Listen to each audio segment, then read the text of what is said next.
Hello and well met, folks. This is Layron with the Fantasy Grounds Academy. Today, I'm going to be taking a look again at the 5e 2024 Player's Handbook. What we're going to do is take a look at the Rogue character.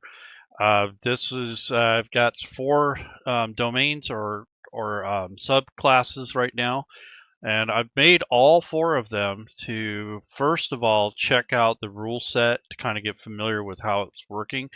I'm also checking to see if I can find any issues with it, and I'll report those onto the Fantasy Grounds forums. And I have been wrong a few times, like I thought something was broken, but actually just a misunderstanding. So that can happen occasionally. But the main topic of this show today is the rogue. So we're going to build a rogue, kind of really basic one, and I've already done so. And I've also built all of the different subclasses. So this is just a kind of maybe a refresher for some of you, and then for others, you might be new to Fantasy Grounds, so this might be helpful for you if you're going to build a rogue character. The rogue is kind of a fun, diverse class. They've really beefed it up. I don't think they nerfed it or anything with the newer 2024 rules. And as a matter of fact, Smiteworks has added a little bit more automation in regards to a 7th level feature called Reliable Talent. So I'll go over that in another video. I'm going to go through some of the newer automation anyways in a different video. And we're going to try it out, test it, that kind of thing. And again, if I find anything that's not working or something, I'll forward that to Smiteworks and try to get that so they can fix it or whatever they need to do. So this is just a kind of a more focus on rogues, but this is basically going into character creation. So I've been doing this for probably like the last week since the book's been launched. I found a few bugs here and there, but if you haven't used it in a while, there is a lot of fixes that have come down in the last week or so. So it's getting better. I mean, there was some issues initially, which is kind of expected, but Moon Wizard and Super Teddy have been on it. And once Super Teddy gets back, I think they'll do a lot more work on the character wizard. So I'm going to actually use the character wizard. I built all of these characters here on the right in this character selection window using the new rule set. So this is just a thing that I was doing for checking things out, seeing how the character build process goes, and also making sure that everything is working right before I did a show, because I quite often, I don't know how I get the luck, but I'll get too overzealous and I want to make a video like right away, because I'm kind of excited to check things out. And I noticed that a lot of times I'll have the character wizard or something blow up in my face. So I think it's just me being over anxious to do this. So as time goes on, I'm going to do a better series of just kind of really short videos of creating characters, and also organize them, categorize them, make them really nice. And if you are around Friday, I believe that Smiteworks is going to do a character creation video with Bryce. So if you guys are interested and you're around on Friday, you're not working, tune into the Fantasy Grounds Friday show. I think that's what I saw in the announcement, said he's going to be doing a character creation video, which is good because I need something from the official company too.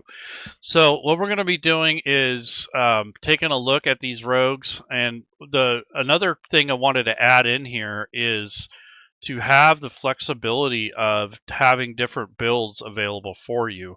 So if you want to do like pregens or you want a starting point, it's nice to have these organized in such a way that will be helpful to you as a GM so that you can use these going forward. So if I build all these and keep them organized, I'm not going to have to start all over, and all I'd have to do is just change out the gear, change the name, the equipment, maybe switch around a couple abilities, but other than that, the builds will be done. So at first level, and maybe I'd have to use it as a model, so I might want to change the race or the species. So that's the other thing that you have to keep in mind. But this is a high elf, and these are different builds using the level 1 as my template. So when I built level 1, I just used high elf, and then I just built as per the instructions, or as the as it goes through all of the different things, and I did all the equipment and all the notes. I don't have all this filled out, but I would if I was going to play. And then for the actions tab, that's all set up too. So this is all centered around first level. So what I did is I just dragged this character here, left click and drag it and make a copy of it. And then what I did is the copy itself, I just leveled that copy up, relabeled it as level 2, and went from there, because that's basically how you would make a backup for your character. So after you're done building a character or right before you level up, make a copy of it, and that way if you have to go back or you made mistakes or whatever, you'll have an existing copy, and then you can actually export it and give that to your players down the road. So I'm going to right click on this new one that I created. I'm going to delete it because I don't want a big mess. And then I have a second level version already built. And then I have all 4 of the subclasses made.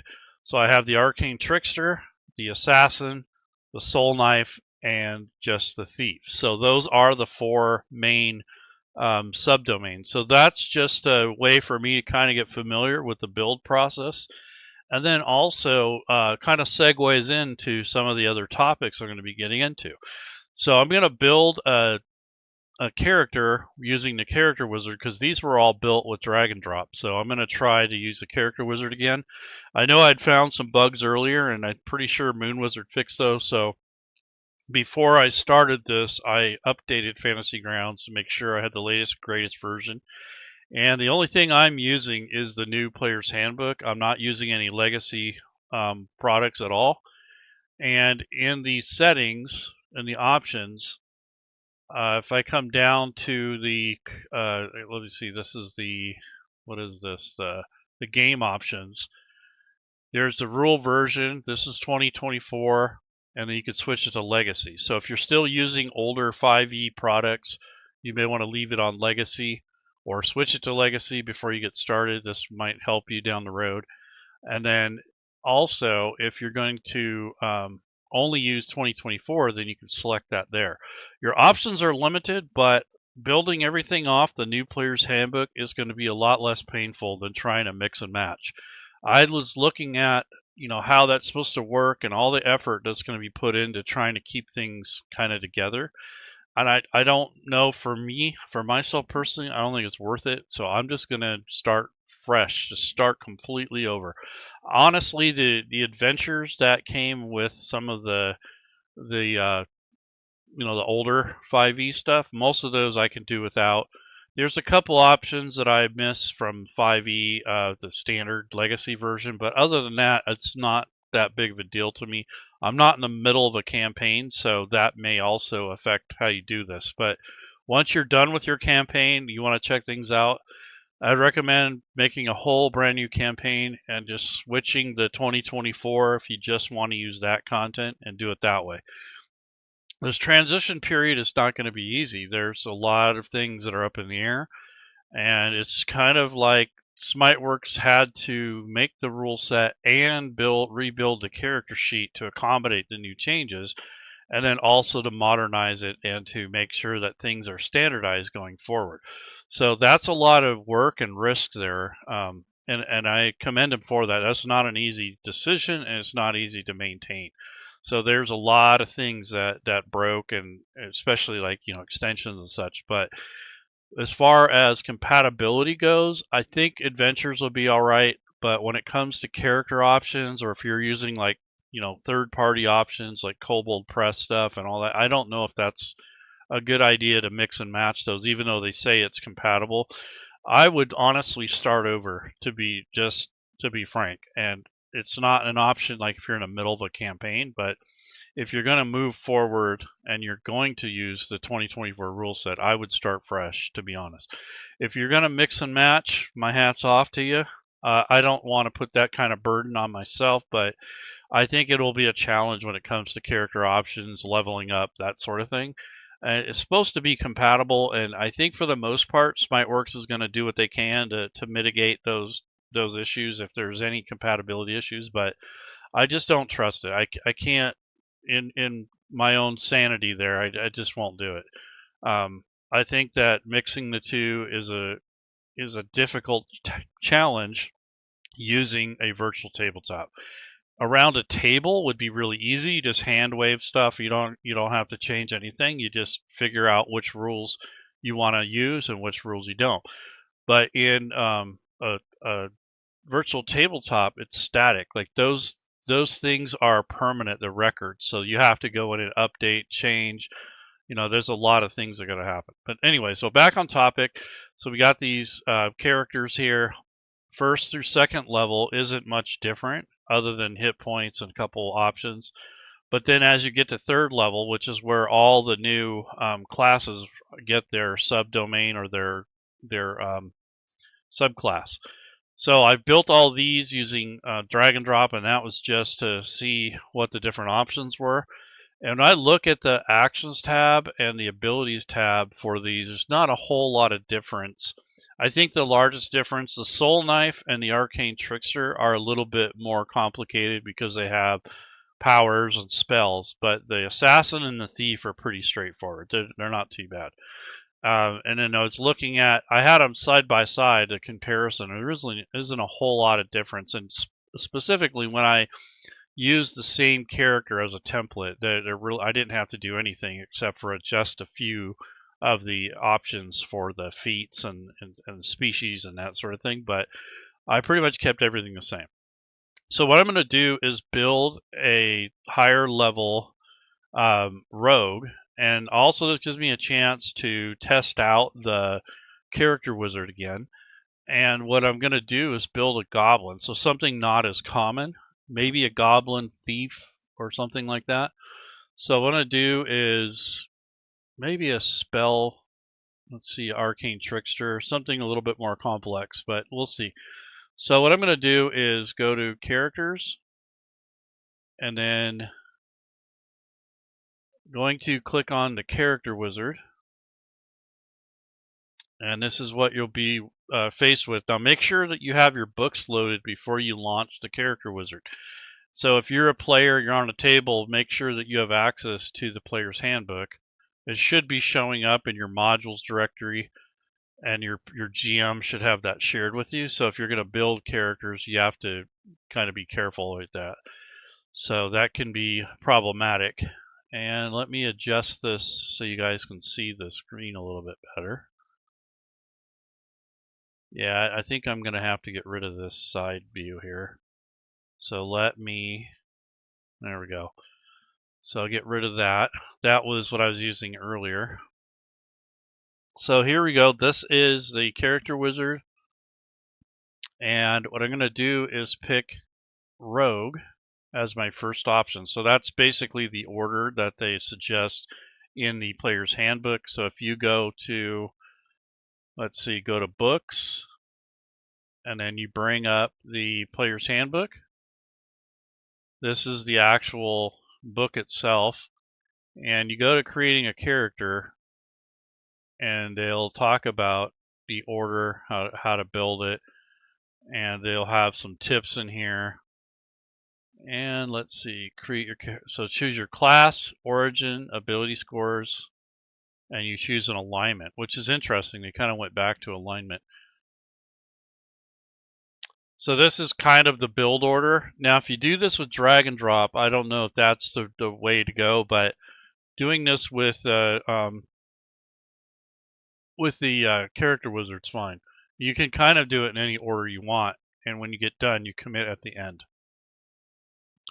So I'm going to go with rogue, and right away it asks you to pick 4 skills.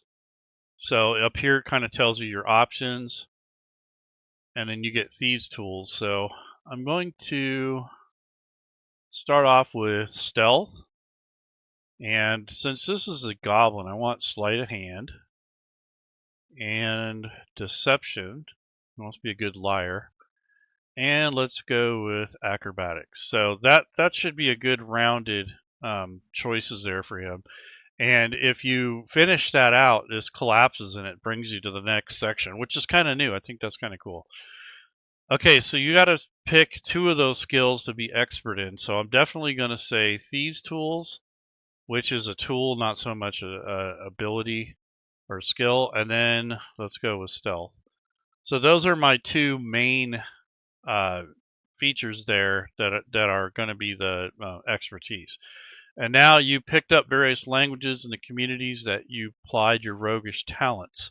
You know thieves can't, and one other language of your choice, which you can choose from the languages table in chapter 2. But in this case, I'm going to go with common. And that's basically something he picked up along the way because he's been hanging out in the urban areas.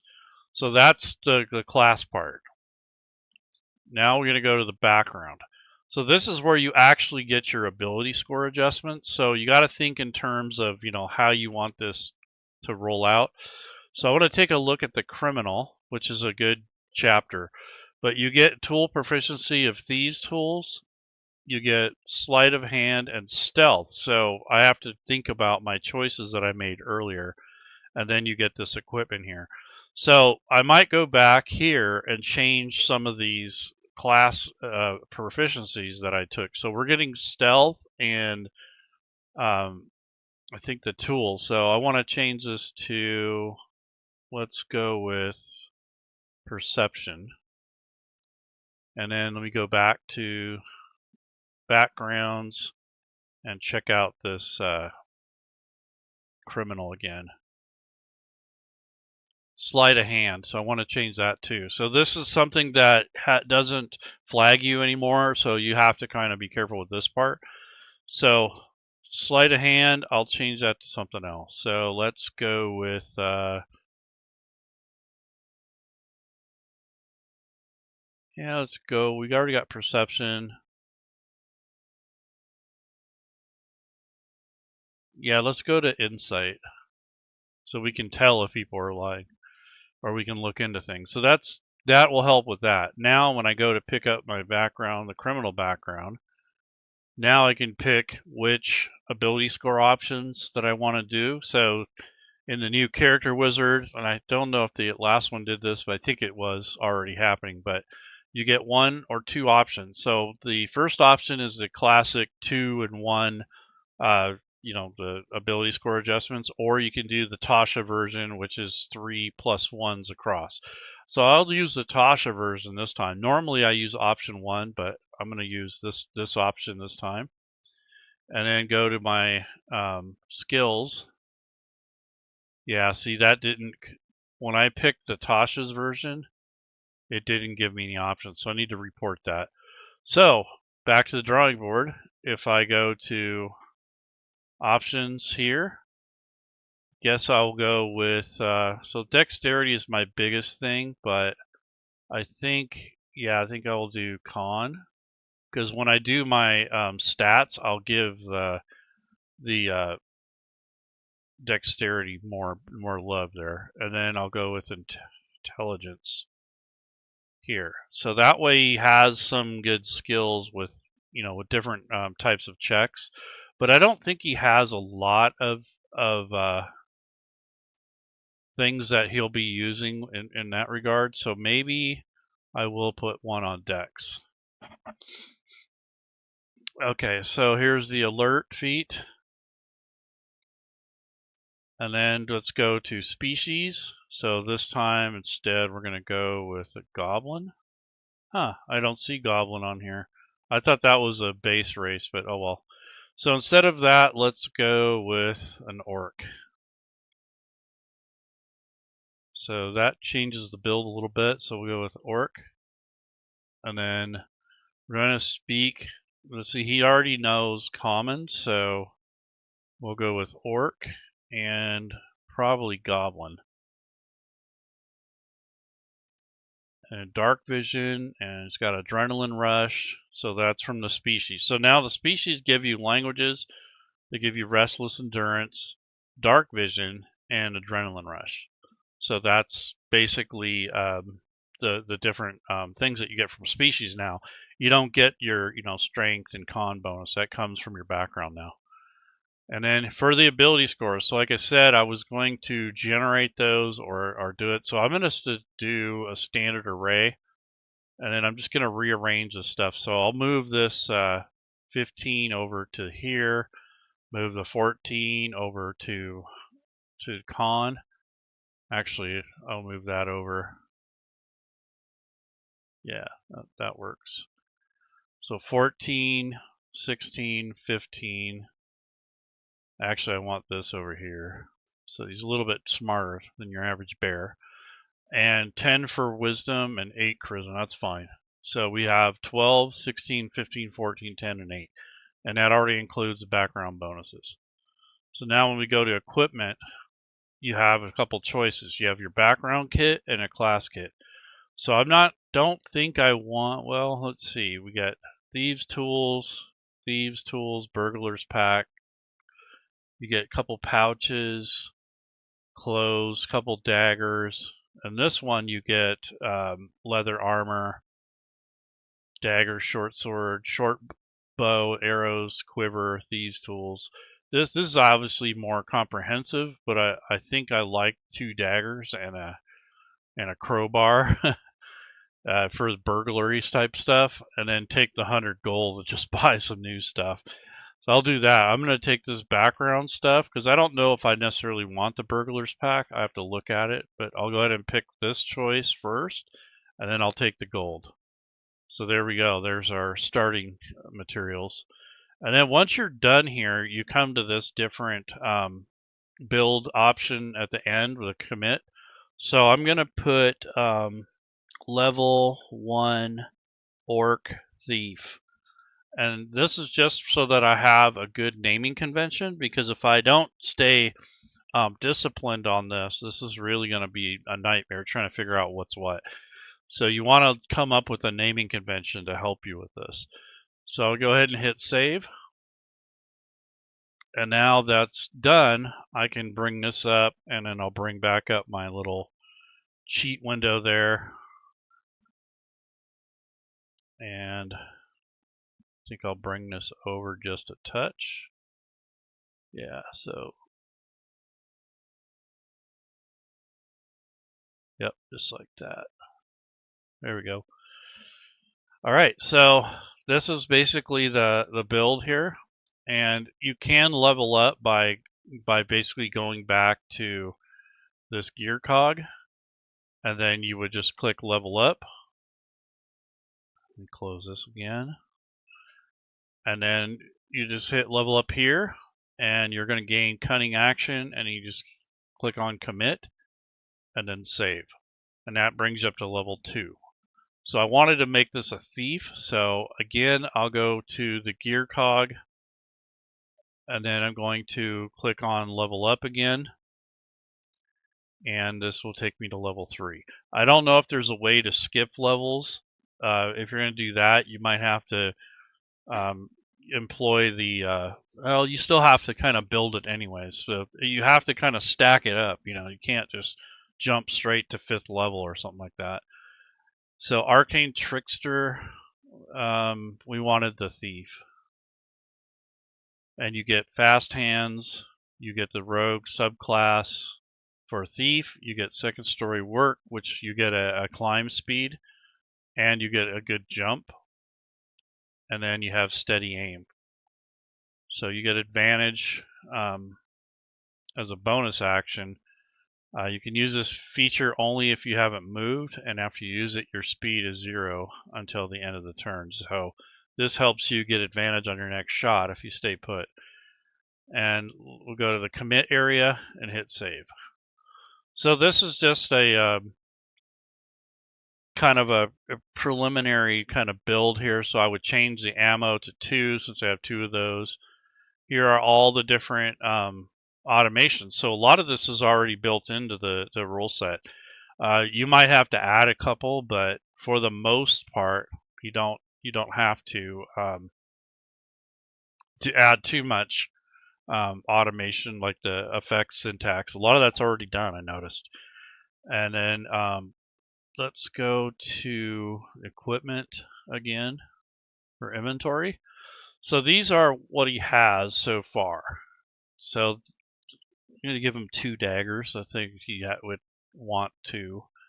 And then maybe, a light crossbow or something.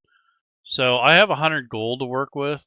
So I'll just buy a couple things. So I want What else do I want here? Water skin for sure. And then I want to actually take and add, I want him to have like a more of a ranged weapon that's more distant. So probably a light crossbow. And then of course the case.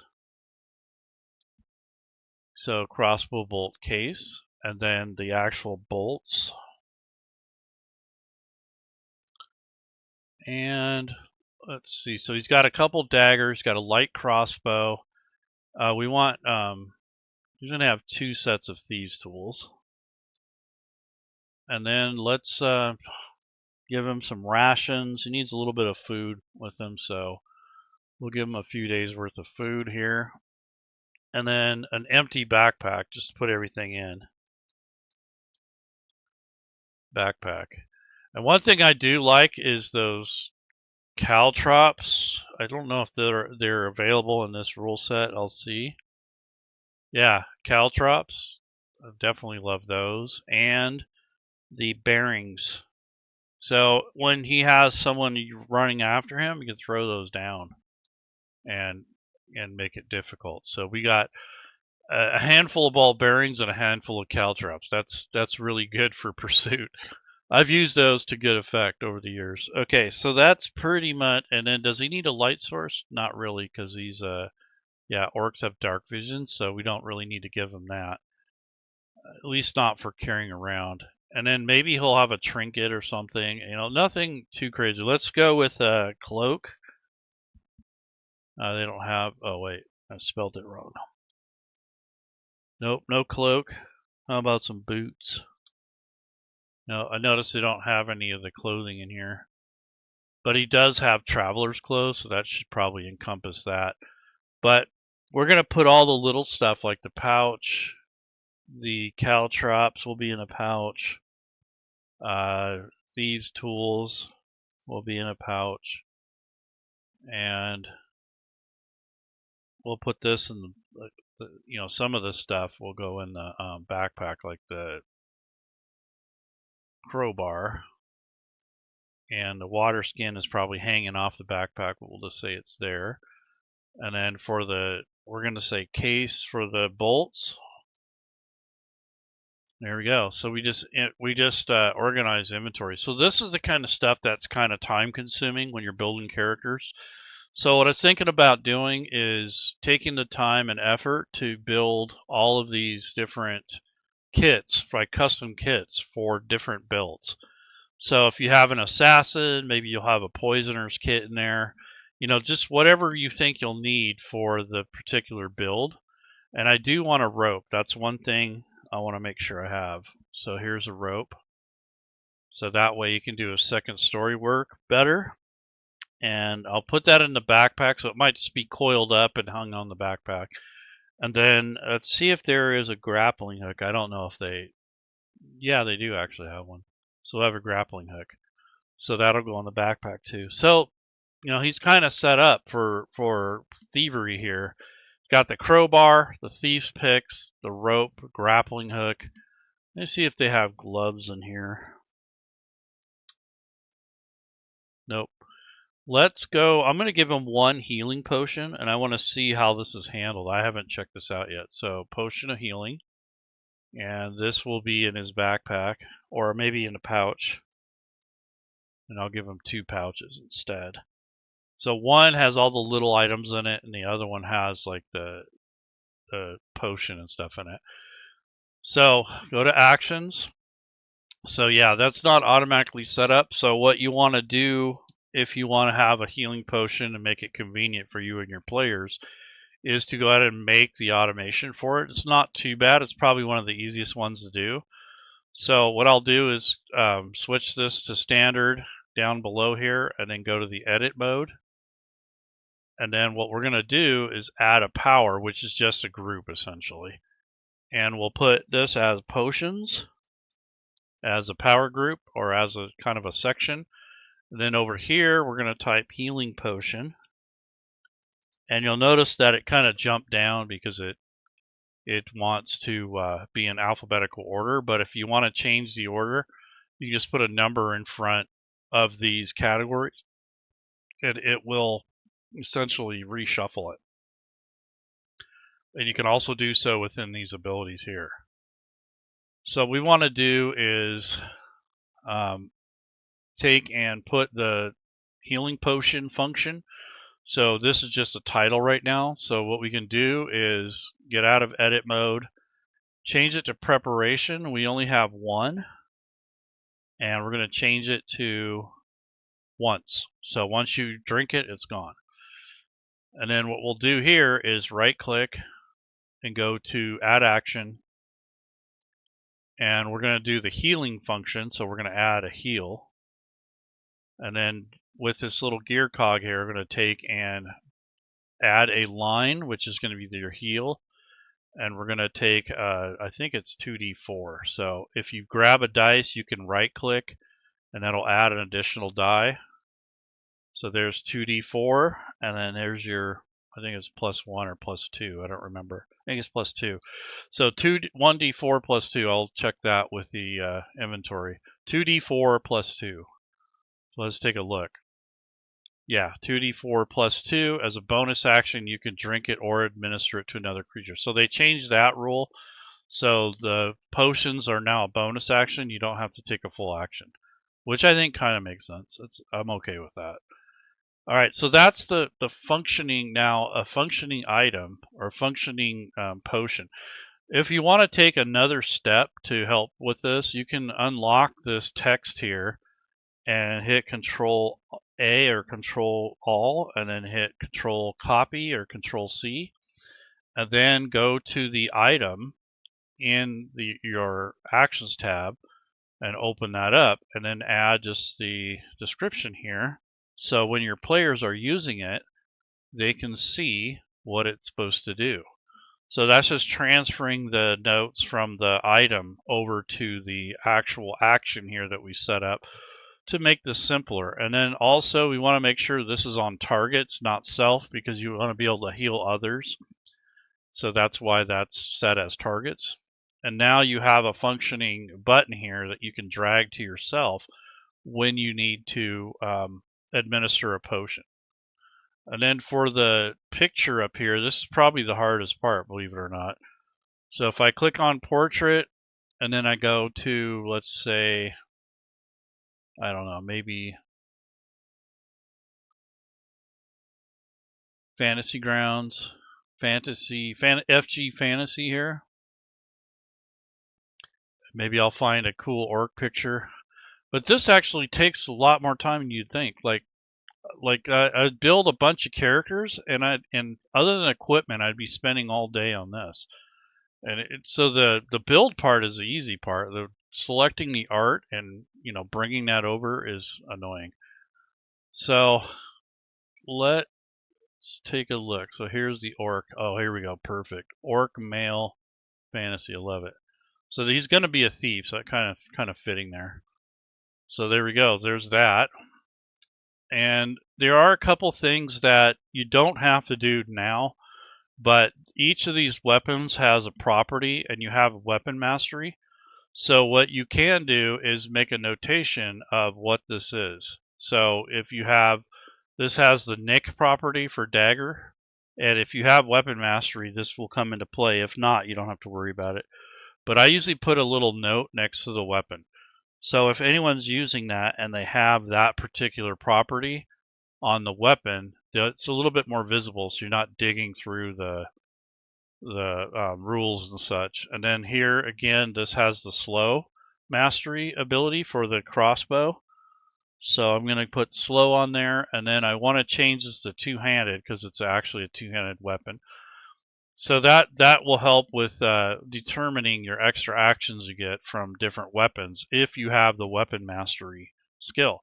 And then if you click on this, it just tells you go to this section to find out which kinds of weapons you have. So I've been talking to Zacchaeus, and he might actually add the link here at least. That would be helpful. Or put the stuff here. I mean, list them here. I mean, I don't know what the deal is, but a lot of rule books do that. It drives me nuts. It's like you get weapon mastery, but then you go over here to get it. So it's like, what? So weapon mastery just kind of tells you, what exactly you're getting. It doesn't give you the information you need. So if you want to know where this is in the book, and Zacchaeus did update this kind of, so he made this a little bit more easier to find, or he separated it out. So when you go to, let's see, chapter 6 under weapons, this is where those exist. And this is an important thing for martial characters. So anyone that has that weapon mastery. So he has a weapons section here, and then he separated out the weapon properties, and then he separated out the weapon mastery. So this is really helpful when it comes to building a character. And I cannot figure out for the life of me why they can't just link that in there, to make it simpler for us when we're playing. So if I take this and drag this over, oops, I got to unlock it first. And this is assuming you have access to it. If you don't, this would be a GM thing. So, but I'm going to take that link and drag it in there. So it's easier for the players to look that up to see what they do. So a lot of this stuff, like this Nick and all this stuff, I've already created those. So I have on kind of like the syntax of the notes for it. So what I'm going to do is go bring up one of my other characters that already has that on there. Like for instance, this individual. So they have Nick right here. So I can drag and drop that onto this area here, which is great. So that saves you some room. And then if you want to build those, I have another campaign where I've actually built all that. So here's the Nick. So what we'll do is we'll put 2 on there.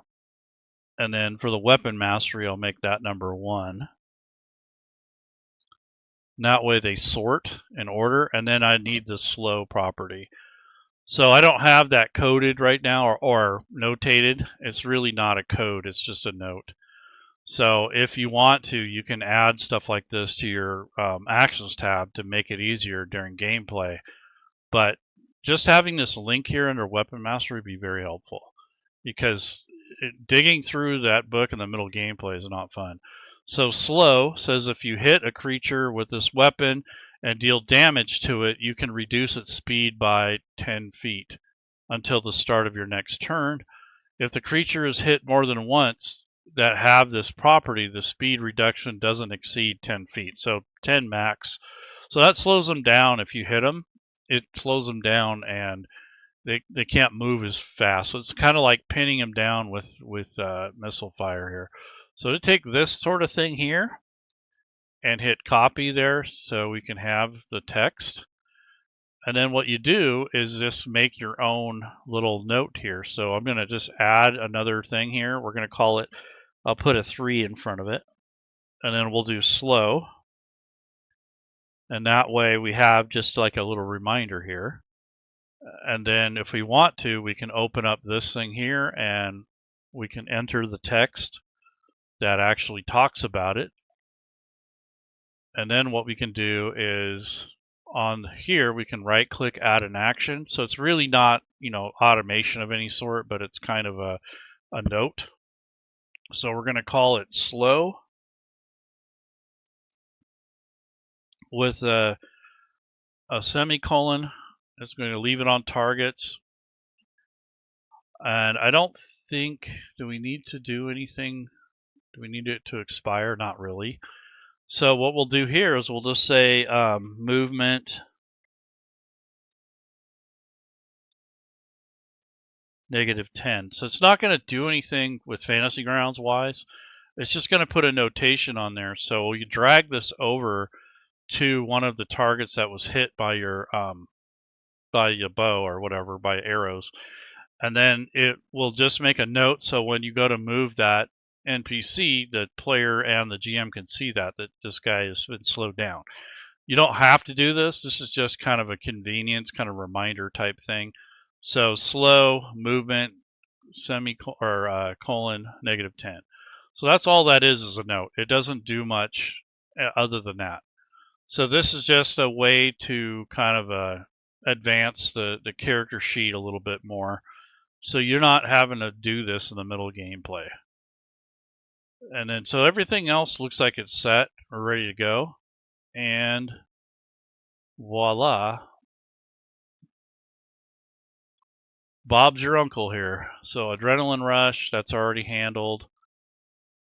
Dark vision's already dealt with. Let me take a look at the main tab. Yeah, so climb was added as a special movement. If you wanted to, you can, to remind yourself, you can put jump somewhere in here. That's pretty good. So that's your basic first level thief and then some. So the stuff I did at the end there, you don't have to do that, like adding the potion and adding the weapon mastery properties, but it does help. And this is more or less for myself and my players. So when they're actually on the combat tracker, and let's say you have this nick property, you're using your dagger mostly, put that on there and it just has a little note to remind you that you get an extra attack with light weapons only. And then the slow thing would be something you drag to your target to let people know that he's already been slowed and that he can only move, less than 10 feet. So that might have to expire. I have to look at that. I think so, because I don't think it stays on them. So what I'll do is I'll go into the properties of that and we'll just say on next roll. So we'll go 1 round and then expend it on next action. It's probably what we'll do. So something like that, or on the next roll. So that would actually just leave it at that. So it'll expire after 1 round. So that way it doesn't stay on them the whole time. But that's just a really nice way to round out the character when you have all these little things to help your gameplay. Because that's really the types of things that slow things down. You're having to go through and dig through the books looking for all this stuff. Like, for instance, this slow or nick here, I don't have the, let's see, no, I do have it there. Let me see if slow is dealt with. Yeah, so I do have the descriptions. So that's great. That's what you want. And then here's your cunning action. So you're given a bonus action here. So if you want to notate stuff like that, you can put like a little B there so that you know it's a bonus action. And this is another bonus action, fast hands. So put a little letter B there. So these little notations here will help your players with understanding what this stuff is for, and give them a reminder, like, oh, I can do this. And, so is nick a bonus action? No, it's an extra attack. So this doesn't eat up your bonus action, which is nice. The slow action is basically just part of an attack. So the creature is hit more than once by weapons that have this property to speed. Okay, so it can reduce the speed until the start of your next turn. Okay, so yeah, I did it right. I put the expiration on there. So these are just some things that you can add to your character to kind of make it more robust, make it more useful. And, you're not going through and looking these up, because otherwise, if you go to weapon mastery, this link isn't even there. And you're going to read this and say, okay, what does that mean? It's just kind of something that you want to investigate and kind of look through before you start your campaign. And character creation is probably one of the most important aspects of Fantasy Grounds, regardless of the rule set. If this is wrong, then it's going to be wrong the whole time.